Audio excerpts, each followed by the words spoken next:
Welcome back to the Always Aggressive podcast. Corey Fontana Lipset. Head coach Tony Ersland coming to you from West Lafayette, sunny West Lafayette, Indiana. Yeah, it's gorgeous outside. It is perfect. This is we're getting a taste of fall this week. Temperatures are going to. This isn't the weather report. This is the wrestling report. What are we doing? It's beautiful outside. Get outside. Hey, it's because you know why, Corey? It's because you're in Foreman's office, and he's obsessed with the weather, and you just like osmosis, like he got you. Major thanks to Chris Foreman for letting me steal his office today, whether he knows it or not. We'll work that out later.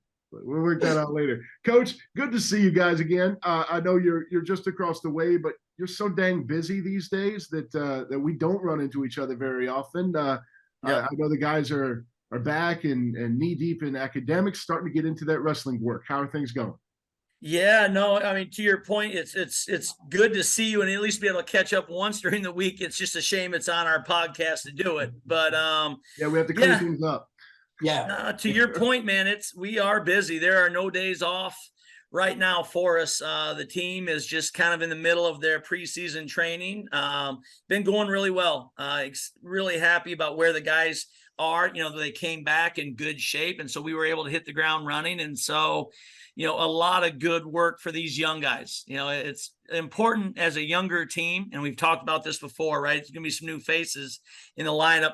There's a lot of work to be done as far as technically and just making sure they're up to speed and continuing to kind of develop. So been really happy, though. Their attitudes are great. They've been working hard. And so, again, just excited to let them off the leash a little bit more as we continue to get closer and closer to the season.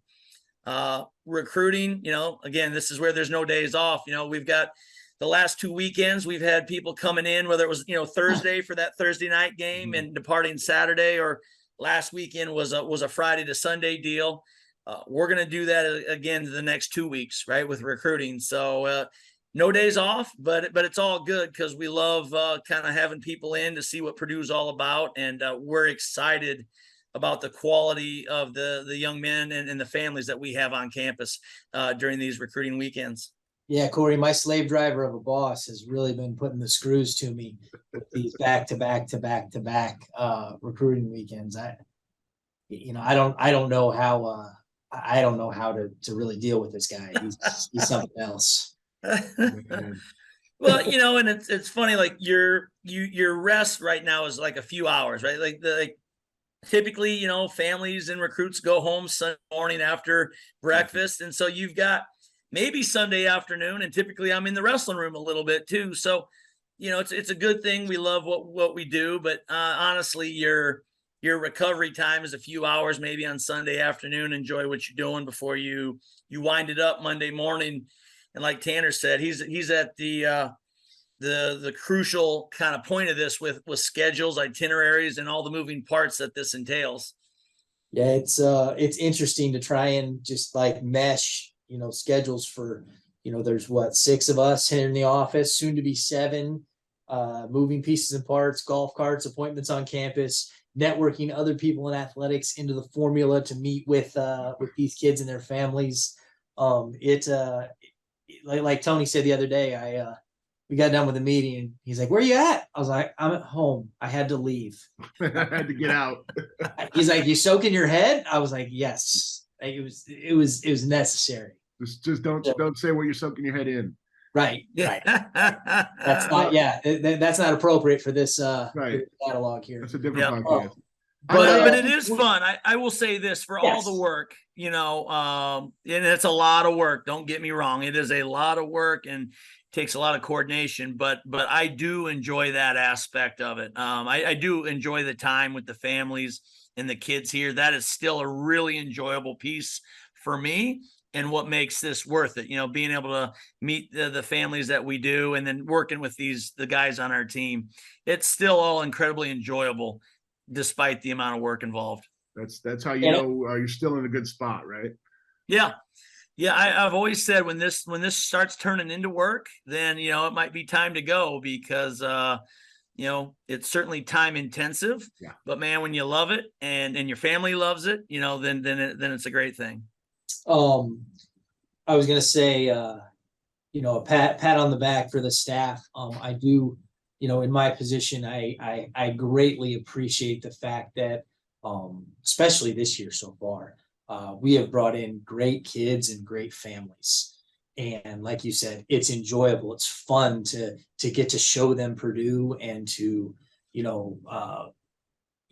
everything we have to offer and West Lafayette and campus and everything else. And so, kudos to you, Tony, and Jake and AJ and Leroy and everybody else that's involved that, it's kind of a leap of faith when you're in my position, as far as like, hey, you're bringing these people in, we're going to try and do all this nice stuff for them, to like have them be great people and like fun to be around and so on and so forth. Like, because I got to imagine that's not always the case. No, yeah, for sure. Recruiting is tough business, right? Like, as much as we enjoy meeting people and because we have great things here at Purdue to show them, and we believe in the people around our program, we really do. And that's very apparent to people when they're on campus, right? I think people always walk away impressed, and we've had a couple of great weekends so far. But recruiting is tough business, right? So there is that aspect to it. And so it's important you keep it in perspective, though, right? And having good people around, and that includes the recruits and their parents are included in that deal. Make it a lot easier than sometimes it is. I'm really fascinated by this because like most people listening, like most people in the world, I was not recruited at a high level for anything. And you and me both, brother. We'll run this past Jacqueline McGill to make sure that we're not going to say anything that's wrong here. But if you could walk me through what an itinerary is for a recruit on campus. Let's say for a Saturday football game last weekend. What to get here Friday, then what? Yeah, no. So, and you say Friday, but a lot of times they're coming in Thursday night. Okay. You can't be on campus yet, right? But to start your day on time, you're getting people in on Thursday. You're going to wake up and you're going to hit the ground running hard on Friday morning. This is where Tanner's been busy all week, because you've got breakfast and greet everybody and kind of get them, settled. But then it's academic appointments, it's campus tours. You're talking about NIL, you know what I mean? You're seeing athletic facilities, you're meeting academic advisors. I mean, it's just, you're meeting the nutritionist, the dietitian, you're meeting the strength coach, you're meeting all of these great people, again, that we have around the, around our program, so that kids and parents can see, how they're going to be impacted by these people during their career and how it's going to benefit them. So it's just exposing them to everybody. And thankfully, we have lots of resources here at Purdue, right? I mean, I mentioned a dietitian, a strength coach, an athletic trainer.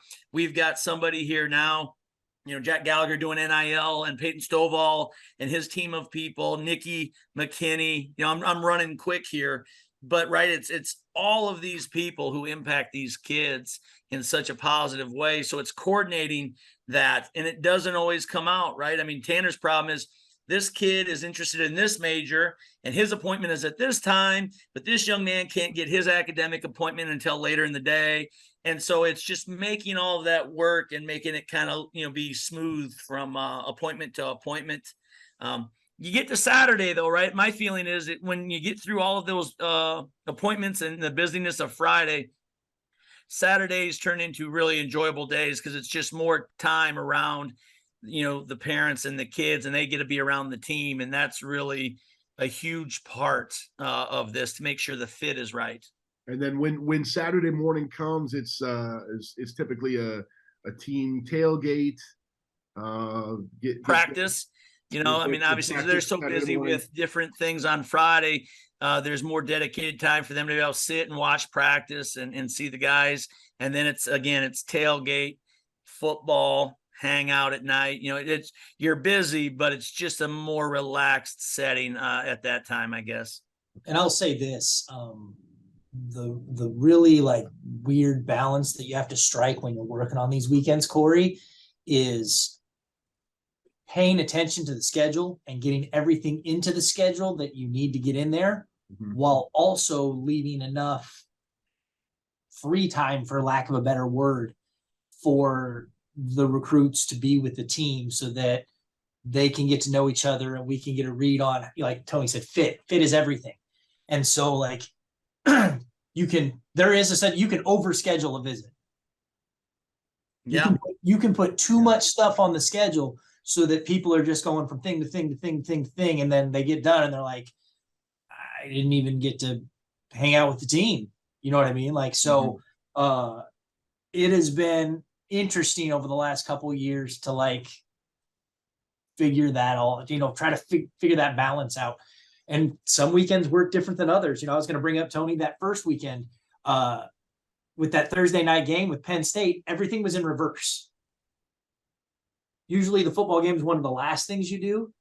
Like that first weekend, the football thing was the football game was the first thing. And then you had the appointments. And then like it was so weird to do that all backwards like that. But yeah, it's a balance. It's a tricky deal to make sure that like you show them everything you want to show them, but you also don't like overwhelm them. Yep. Interesting. So I the find other that thing, whole process fascinating. Yeah, it's wild. It's wild, but like I said before, I'll echo being able to do it each week with people that are fun to be around, and you know what I mean, and you have a good time together, and everybody's laughing and joking, and getting to experience everything we have to offer, and just more so who we are as people, because can't say it enough. Fit is everything. Yeah. No, I think, and I say this often to parents and recruits, but I really believe it. Like Purdue has lots of things just built into it that are going to check, a lot of boxes, right? Kids look at, hey, you're going to get a great education, right? Purdue is, no matter what degree you're going to come, the degree is going to come from a very, prestigious university. So you're going to get the degree. You're going to compete at the highest level in the Big Ten.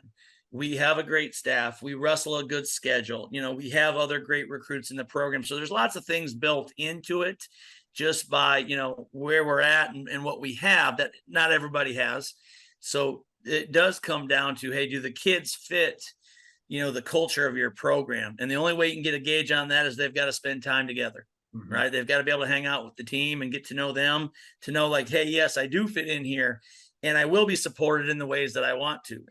That ends up being a big deal because, again, if they're not happy at the end of the day, if they don't feel supported, they're not happy, it's not going to be good. You're not on the same page. So we work hard and maybe consider that as important as just the other things that mom and dad want to know too. Like, hey, education needs to be good. They need to be looked after. All of those things that are important to people as well. Well, that's what I was gonna say too. Is obviously these are growing men that growing young men that we're recruiting that we want to fit the program, but making that connection with mom or dad or grandpa or big brother, whoever's on the trip with them, making that connection with family is as important sometimes, because mom and dad are the ones sending their baby to be cared after. They know they need to know that they're being cared after. Yeah, that's a big deal. It really is. And even with the transfer portal, being kind of more open than ever before, right? And we've talked about that as well. You don't want to move. You don't want to have to move, right? Like, that's just not something that, I don't think, even if you don't know what it is, that's just time and energy spent on something that's not productive. So you would rather get it right the first time, right? I think you want to get to a place where you're going to be happy and be supported. And then stick with it, not have to move and figure things out again. Like that's just wasted time and energy, in my opinion. So let's get it right the first time. And we go to great lengths to make sure we give kids and families every opportunity to figure that out from Purdue's standpoint. I don't want to speak for other programs, but at least how we view it, because we think it's that important. And Corey, you brought up an interesting point about, the other, like the whole family, right? It's always interesting to me when we talk to these recruits and their families about like who influences the decision in every family. You know what I mean? Like sometimes it's just the young man or young woman's choice. Like, it's solely their choice. Mom and dad have no input, so on and so forth. Other times mom and dad have a ton of input. Other times, their high school coach has a lot, or their club coach has a lot of input. And so it's always interesting to work through like figuring out what that dynamic is and who, and who's, pushing the needle one way or the other. Yeah, I'm not going to throw anybody out there here on this. I remember a couple of years ago having a conversation with a coach, and they said, we had to be really nimble in our approach here because we thought the dad had a lot of influence in a positive way, so we were leaning into that. And come to find out, the more we got to know the kid, maybe there was some pushback against the dad, and so you had to flip like mid pitch into, okay, let's go this direction instead because maybe this is going to be more advantageous to us. And it just, to be able to just have to read the tea leaves on the fly like that is kind of wild. Yeah, and at the end of the day, right, you're dealing with, and mom and dad are certainly there, as we've talked about, but you're dealing with young men who this is the next stage of life, and they're trying to figure out who they want to be, right? And this is a part of it. Stepping away from home, if you will, is honestly part of that, and showing them, hey, when you leave home, this is what your experience can and would be. Yep. And so it's a delicate balance. I think that's just right for most of us, that we all bring priorities and experiences with us. And just to have an understanding of that is big for any coach. If you don't know what you're dealing with or what's important, boy, it's going to be awfully hard to coach that young person. Yep. Absolutely. Well, thanks for indulging me that recruit talk. I think that's fascinating stuff. That's the only way I'm going to hear it. So this is good. Yep. And we are, like I said, we're in the middle. We're just finished week 2 last week, and we've got 2 more in a row. And of course, we're going to do some in October. We're in the middle of a month-long stretch of just being really busy with it. Yeah, it's been nuts, but a good time for sure. Also good to get them out of the way the first half of the football schedule before things really, pick up before you guys get to 20 hours a week and match prep. Now you're thinking like a coach, buddy. Yep. There you go. You're on the page. Love it. The football season also agreed with us this year because the amount of, we don't have many home games in October this year. Nope. So it was kind of we had to get, if kids wanted to come to football games, we had to get them in early. Mm-hmm. That's when the games were. They are not checking with us before making those football schedules 5 years, 6 years out. I wish they would. I wish they would. Someday. So, wanted to transition topics here a little bit. This is just more of a general sports world thing. There's a slight tie to Ersland on this one because of the location, but a major college football coach was let go last weekend at your former stop, Nebraska, Tony, and there was a lot of talk in the media in regards to the coach's buyout. And it was 15 million, Corey, was that right? 15 million. They paid a premium to move him out 3 weeks early when the buyout would have been cut in half to 7.5 million. But Nebraska made the choice, not an easy one, to go ahead and pay it and move on from Scott Frost immediately. And start looking for what the next move is.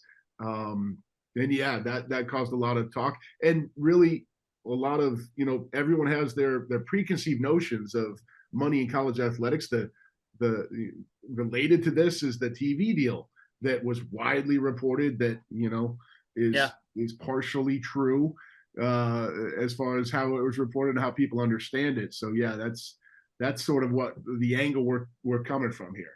Yeah, and it's the fact that like there was the thing it stirred up in the wrestling world. I saw a lot of this on social media of different pundits and personalities that talked about like what else you could do with that $7.5 million.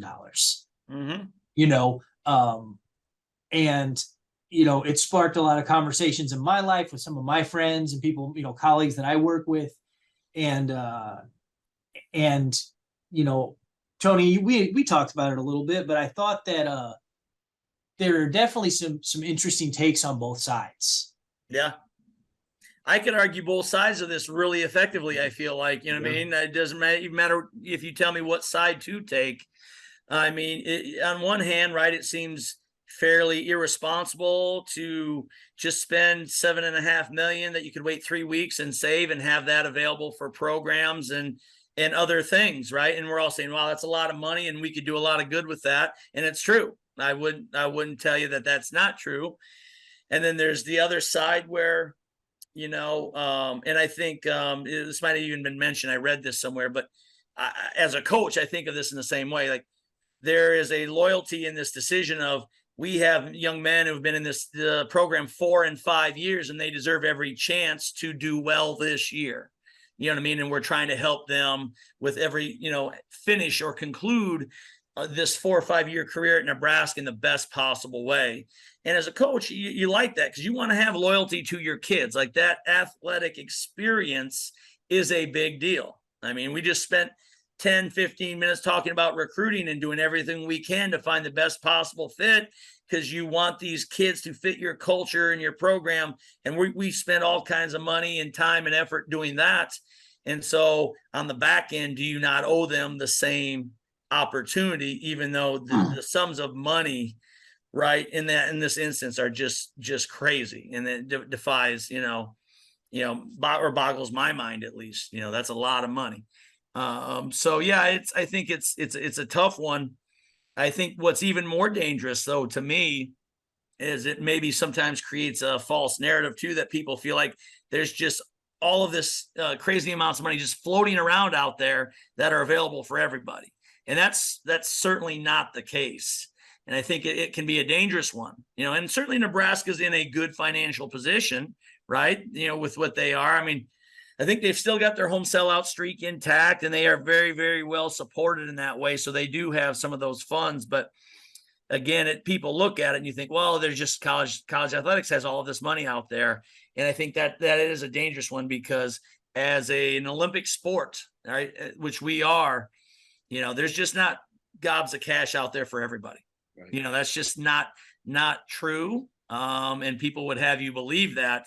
But I think if you operate under that assumption, it's a very dangerous one for college athletics. So it is actually something that worries me a little bit when you see some of these headlines out there, and maybe gives people the wrong perspective about where college athletics is at, especially the Olympic sports. When you think of softball, baseball, wrestling, track and field, some of these other sports that are so important.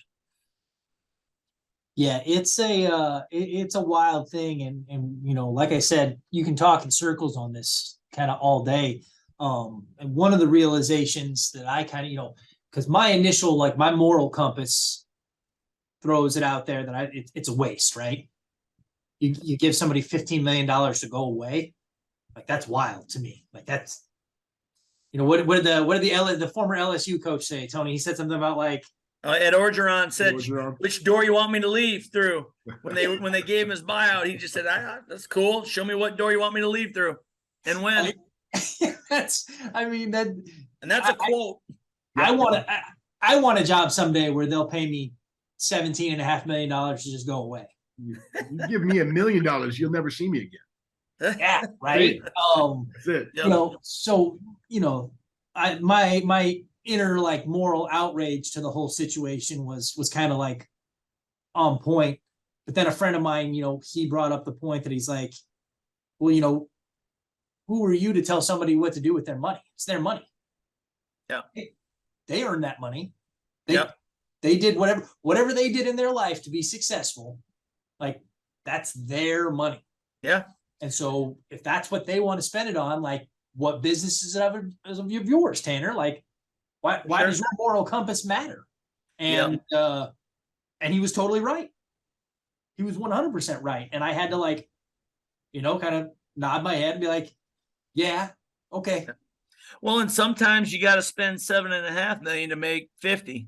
You know what I mean? Like, right? Like, nobody knows, and certainly we don't either, like, what's going on behind the scenes, right? Like, you don't really know what's all involved. And, there could have been certain pressures like, hey, this needs to happen now so that for the future, other situations are intact, so sometimes you got to do it. You don't want to, and you maybe it is irresponsible, but we do this now and it's going to save us on the back end too. Who knows? What do they say? Can't make an omelet without breaking some eggs. Is that how it goes? Yep. Yeah. No doubt. With eggs. So yeah, like I said, an interesting topic. It's cool to look at it from both vantage points, but I think that sometimes it's good to get this stuff out there for people to hear and think through, so that they don't have the initial moral outrage that I had, and not really think it through and look at it from all vantage points. So I thought that was a good one.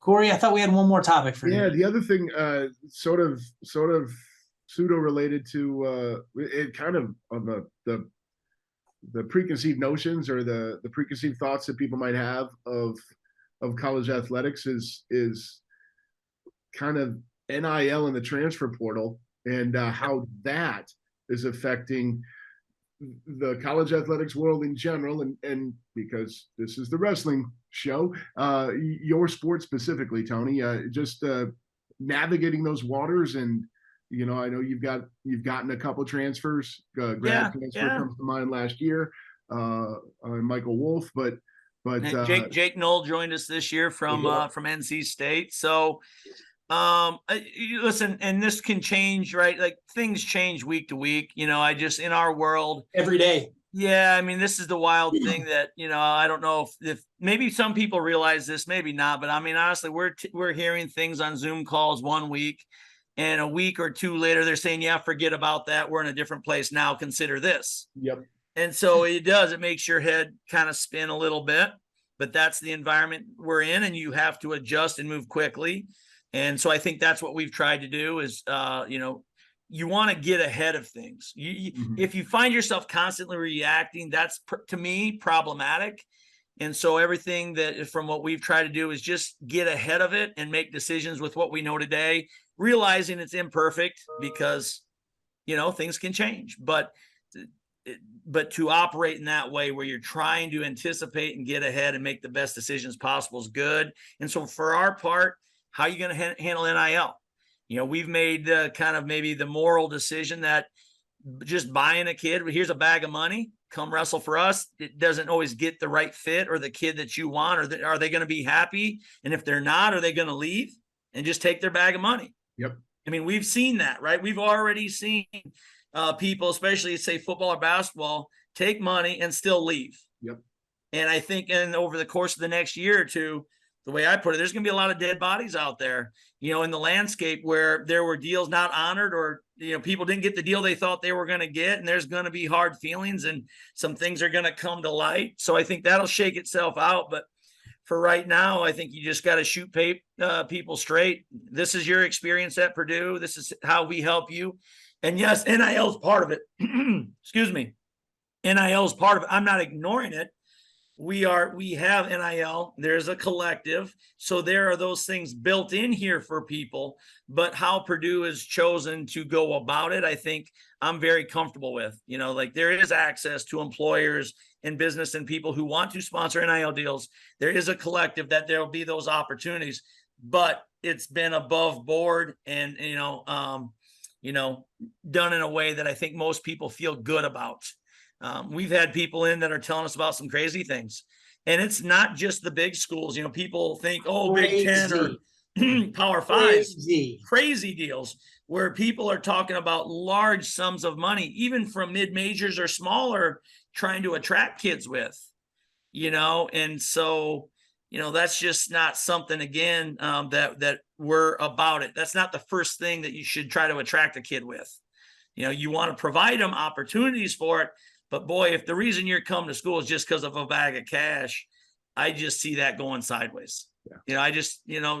First disagreement you have with a coach, or you weren't on the same page about how we want to train and how we want to compete with the team you're around. Yeah. Bye. Yeah. Bye, Felicia. So, Yep. Anyway. No, it's 100% true. Yeah. And I will say it has been cool that thus far in this recruiting season, I think that a lot of the parents and kids that we've met with have found it kind of refreshing that we're open and honest about the fact that we're not going to try and buy you. Like, this is your athletic scholarship aid that we're offering you. NIL is available if you want to supplement that. Here's all the ways that you can do that. But yeah, there's no there's no pot of gold at the end of the rainbow. Yeah. And just to be clear here, like, the decision that we're not gonna bring a bag of money to the process, is that made at the coaching staff level? Is it made at the institution level? That's the approach Purdue chose? Now, that's a tricky question, right? Like you say it now. Listen, I think here at Purdue, and what we've heard from everything top down, right? That's made at the high administration level. But I also, I'm not naive enough to think that each coach isn't making individual decisions about how they're going to, conduct business under this umbrella. You know what I mean? I just think there's still enough leeway and latitude because there's lack of some guidance. Right. I mean, we can talk about how the NCAA has chosen to handle this, because of lawsuits and different things. They've stepped back and let this kind of, NIL legislation take a life of its own to some extent. So there's still a lot of latitude for make their own judgments, their own moral judgments. And I think for us, it's just they be honest about where we're at. And again, I just want to make this clear for any recruits listening, right? Because that's what we're about. We are not against NIL. We wholeheartedly support it. Sure, it's just how you go about your business is what's so important, and I think morally and ethically that still is big because, man, these young men, they're coming here and their parents are going to entrust you to make them good men. And, you've got to live that. So we try to live it. Here's the opportunities and here's how you can do it. And we're all about it. Like I said, Peyton Stovall, Jack Gallagher, great. They will show you how to take advantage of this. And we fully support that, but it's not, hey, go in the portal. I got a bag of money for you. That's just not where we're starting or how we view this whole process, I guess. Yeah. And wrestling hasn't been affected to the same degree that like basketball or football have been thus far. The numbers of kids going into the portal, what was it like? I want to say it was like 30 or 40% of men's basketball players in the country at Division I went into the portal last year, or something like. It was some absurd number. And I think women's volleyball was at an astronomical level for them this past year as well. They took a huge jump, and I'm sure wrestling did too. So it's still, it's like everything else. We're just trying to let it play out and see where it's going to go and how it's going to happen. NIL has definitely changed the transfer portal and how that works and so on and so forth. But, it's funny. We get so many questions from people about, you hear rumors about things that happen out there and they're like, oh, did you hear about this? Do you know if that's true? Right. We're like, no, I don't know. I heard the same thing you did. I don't know. I don't know. And I don't want to.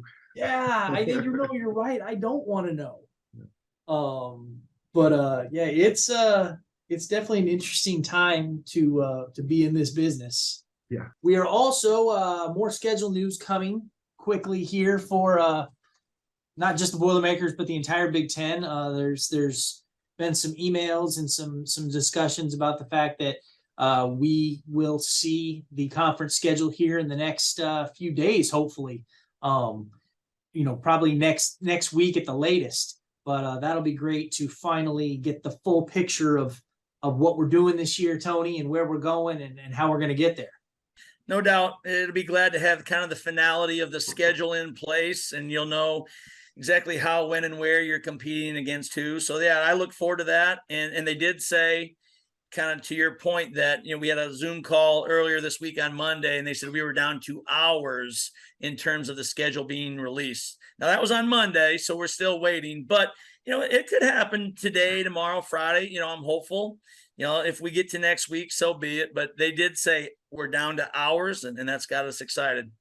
And no one's happier about that fact than AJ Eads at the Big Ten Conference office to get that done. Yes. There's no doubt. Well, we'll get back together once we know the schedule and talk that through. We'll also recap World Championships and a host of other things. Probably meet another new member of the staff next week too. There we go. There we go. No doubt. And the women are wrestling the semifinals. You brought up the World Championships, right? They're in the middle of their semifinals now. I've not seen results, so I'm anxious to check that out, and we can talk results next week. Sounds good. Until then, enjoy your weekend, boys. Boiler up.